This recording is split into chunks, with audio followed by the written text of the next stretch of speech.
স্বাগত জানাচ্ছি আন্তর্জাতিক সংবাদে। শুরুতেই থাকবে সংবাদ শিরোনাম। হামাস একটা সন্ত্রাসী সংগঠন বলে অভিহিত করলো আর্জেন্টিনা।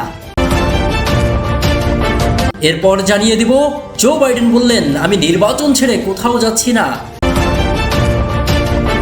আরও জানিয়ে দিব, গাজায় ইসরায়েলের বিমান হামলায় 4 জন ত্রাণ বিতরণ কর্মী নিহত।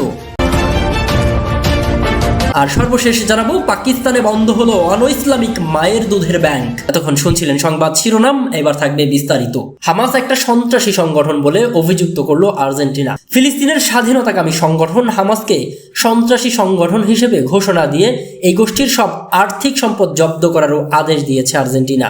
দেশটির অতি ডানপন্থী প্রেসিডেন্ট জাভিয়ের মাইলির জন্য এটি একটি বড় প্রতীকী পদক্ষেপ হিসেবেও দেখা হচ্ছে, কারণ তিনি সাম্প্রতিক সময়ে যুক্তরাষ্ট্র ও ইসরায়েলের সঙ্গে আরো ঘনিষ্ঠ সম্পর্ক তৈরি করতে চাচ্ছেন। গত 7 অক্টোবর ইসরায়েলের সীমান্তে প্রবেশ করে আকস্মিক হামলা চালায় ফিলিস্তিনি স্বাধীনতাকামী সংগঠন হামাস। ওই ঘটনার কথা উল্লেখ করে হামাসকে সন্ত্রাসী সংগঠন হিসেবে উল্লেখ করেছে আর্জেন্টিনা।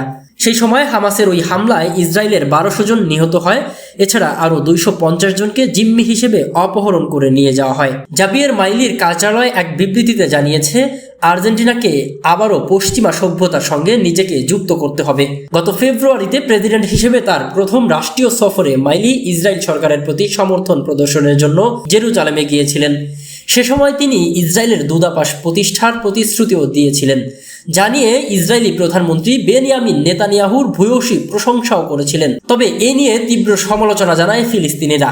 রোমান ক্যাথলিক হিসেবে বড় হলেও মাইলি বলছেন, ইহুদি ধর্মের সঙ্গে তার গভীর আধ্যাত্মিক সম্পর্ক রয়েছে। তিনি ইসরায়েলের একজন কট্টর সমর্থক।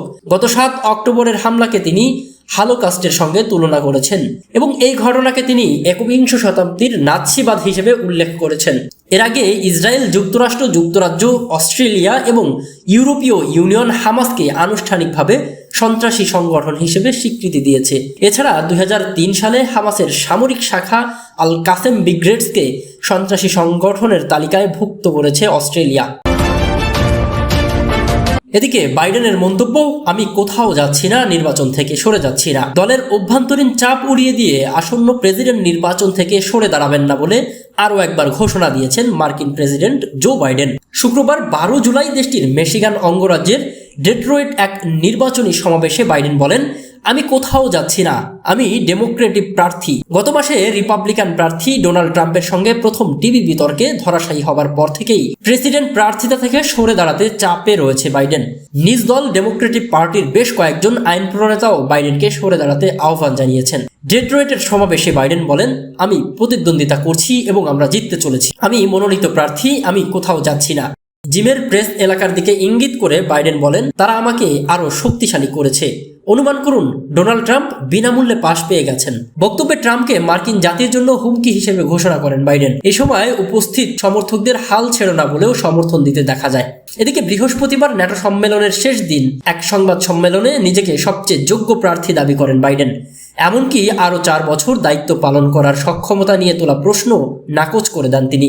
বাইডেন বলেন, নির্বাচনী লড়াইয়ে শারীরিকভাবে সম্পূর্ণ সুস্থ আছেন উল্লেখ করে প্রার্থী হিসেবে নিজেকে সবচেয়ে যোগ্য বলেও দাবি করেন মার্কিন এই প্রেসিডেন্ট। যদিও এই সংবাদ সম্মেলনে প্রশ্ন উত্তর শুরুতেই ভাইস প্রেসিডেন্টের নামের সঙ্গে রিপাবলিকান প্রতিপক্ষ ডোনাল্ড ট্রাম্পের নাম গুলিয়ে ফেলেন বাইডেন। বাইডেনের সংবাদ সম্মেলনের পরপরই নিজের সামাজিক মাধ্যমে একটি পোস্ট করেন সাবেক মার্কিন প্রেসিডেন্ট ডোনাল্ড ট্রাম্প। তাকে ভাইস প্রেসিডেন্ট বলায় ব্যঙ্গ করে লেখেন, দারুণ বলেছ জো। এর আগে বাইডেনের প্রচারণার টিম নির্বাচনে বিজয়ের জন্য করণীয় নিয়ে একটি নতুন রোডম্যাপ প্রকাশ করে। সেখানে নির্বাচনী লড়াইয়ে ট্রাম্পের বিরুদ্ধে বাইডেনের চেয়ে ভালো কেউ আর করবে না বলেও দাবি করা হয়। গাজায় ইসরায়েলের বিমান হামলায় এবার 4 জন এই ত্রাণকর্মী নিহত হয়েছেন। গত শুক্রবার উপত্যকার খান ইউনুসে ত্রাণ বিতরণের প্রস্তুতিকালে তাদের লক্ষ্য করে হামলা চালায় ইসরায়েল।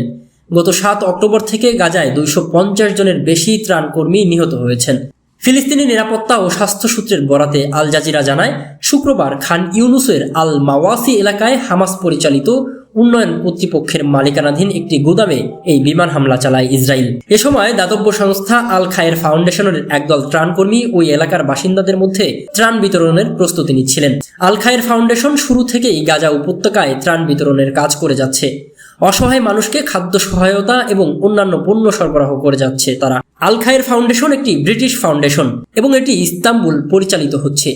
গাজায় তাদের অনেক ত্রাণকর্মী রয়েছে। ত্রাণ সহায়তা কর্মীদের লক্ষ্যবস্তু করে ইসরায়েলের এটা প্রথম হামলা নয়। গত এপ্রিল মাসে দাতব্য সংস্থা ওয়ার্ল্ড সেন্ট্রাল কিচেনের একাধিক গাড়ি লক্ষ্যবস্তু করে হামলা চালানো হয়। তাতে ওই সংস্থার 7 কর্মী নিহত হন। শুধু ত্রাণকর্মীই নয়, সাংবাদিক, প্যারামেডিক, সিভিল ডিফেন্স দল সবাই এখন ইসরায়েলের লক্ষ্যবস্তু।